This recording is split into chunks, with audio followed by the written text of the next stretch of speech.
All right, so I almost didn't make a video here for today, but as I was reflecting in my journal today after my session, you either win or you learn.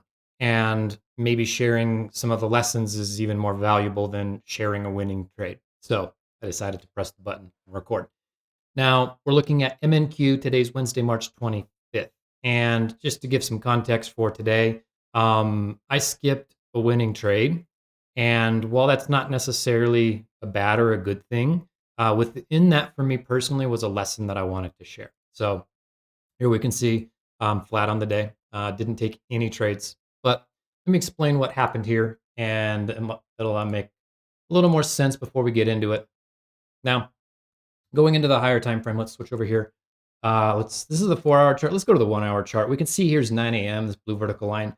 Price is just in a consolidation pattern. It's kind of floating since this Trump candle on Monday, and we can just see that the 1 hour and it's between these PD arrays not moving, and so that's important for context because as I went into the session this morning, one of the things that I was faced was just a little bit of uncertainty in the markets.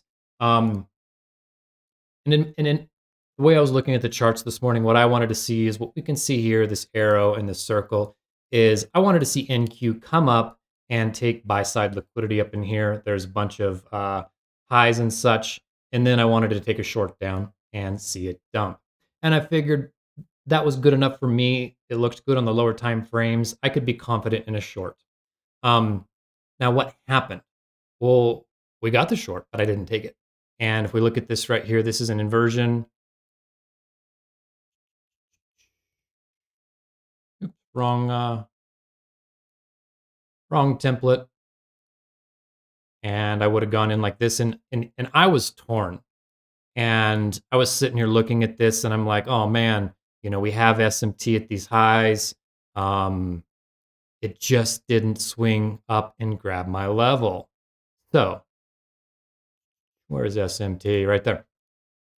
So I kind of froze. I'm like, man, I really wanted this to come up in here and grab this liquidity before dumping. And ES and YM came up in here, took the liquidity, but I trade NQ and my model appeared here on NQ and I didn't take this trade.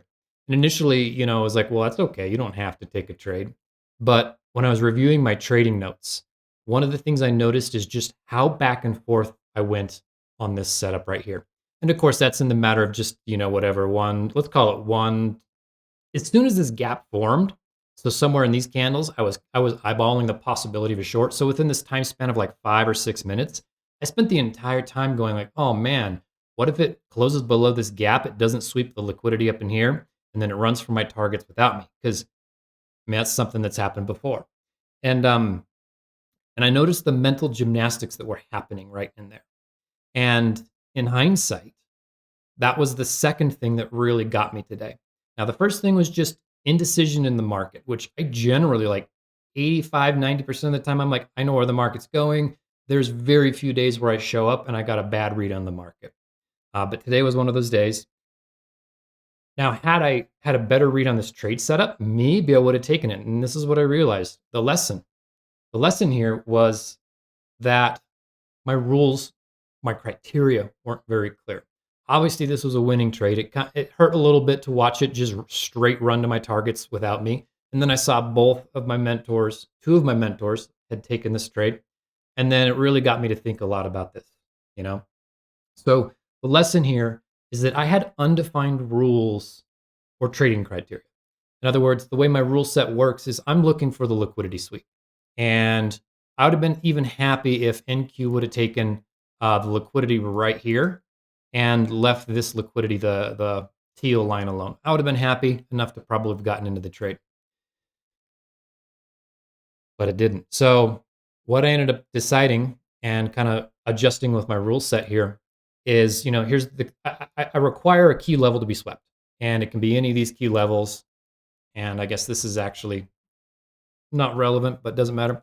So what I added into my trading criteria is that an SMT is valid to account for the liquidity sweep. I've seen it time and time again. I just had never thought about it in that kind of way. And I've taken these trades before and be like, oh, well, it had an SMT. But lately, I've been really trying to refine my rule set and trying to really stick to my trading criteria to make it crystal as clear as possible for me. And the more I find these little like uh mental gymnastics happening in my trading, and I'm able to kind of clearly define it, it's going to reduce the decision fatigue in real time. And so that's the main goal, is reducing decision fatigue in real time for me. And here I was able to find an instance where a rule wasn't clear, even though I sometimes, I guess, break it or adjust it. I just knew that, well, the SMT is there. So that meant NQ and ES took this liquidity, which meant this was still a valid setup. So, anyways, I guess that's kind of the review for today. I passed up on a winning trade, a little bit bummed about it, but ultimately here was a valuable lesson learned. And yeah, sure, uh, I didn't take a loss today, but I also didn't make any profit today. But I still learned something, and one day isn't going to change in anything in the big picture. And ultimately, now I've got one more thing clearly defined with my trading criteria and rule set that really helps me avoid the hesitation, be more confident, um, and ultimately just trying to be a more professional trader.